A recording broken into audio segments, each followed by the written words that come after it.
बिस्मिल्लाहिर्रहमानिर्रहीम। अस्सलाम वालेकुम दोस्तों, उम्मीद करता हूँ आप सब खैरियत से होंगे। तो दोस्तों, आज मैं आपके साथ एक अहम अपडेट शेयर करने जा रहा हूँ जो कि आज ही हमें पीपीएससी और ज़राए से मालूम हुई है, और उसके बारे में है कि पंजाब पब्लिक सर्विस कमीशन के जो 12 टेस्ट कैंसिल हो चुके थे, तो क्या वो दोबारा होंगे या नहीं, या वही ही रहेंगे। तो उसके मुतालिक जो है अहम अपडेट है। तो दोस्तों, उससे पहले आपसे एक छोटी सी गुजारिश है कि मेरे चैनल को सब्सक्राइब कर लें ताकि हर आने वाली लेटेस्ट अपडेट आप तक आसानी से पहुंचती रहे।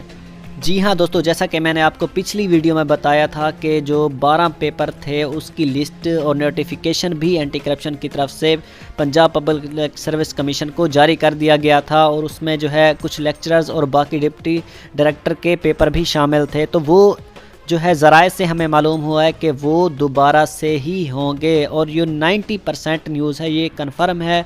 तो उसका नोटिफिकेशन भी 12 फरवरी के बाद जारी किया जाएगा, जब नए चेयरमैन आएंगे और उसका हलफ उठाएंगे। क्योंकि अभी जो चेयरमैन आए हैं वो आर्जी तौर पर इस इदारे को संभाला हुआ है। तो 12 फरवरी के बाद जो है इसका मुकम्मल तौर पर फ़ैसला हो जाएगा, क्योंकि इंक्वायरीज़ चलती रही हैं एंटी करप्शन की तरफ से। तो इंशाअल्लाह जो है वो 12 फरवरी के बाद इसका मुकम्मल तौर पर नोटिफिकेशन भी आपके साथ मैं शेयर करूंगा जब भी आएगा।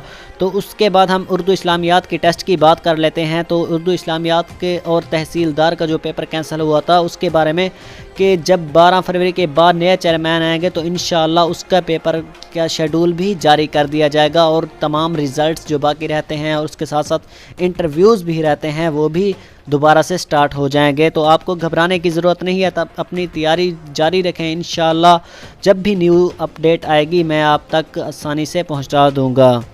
ये थी आज की अहम अपडेट। तो दोस्तों, अगर मेरी वीडियो पसंद आई हो तो एक लाइक और मेरे चैनल को ज़रूर सब्सक्राइब कीजिएगा। तब तक के लिए खुदा हाफिज़, अस्सलाम वालेकुम।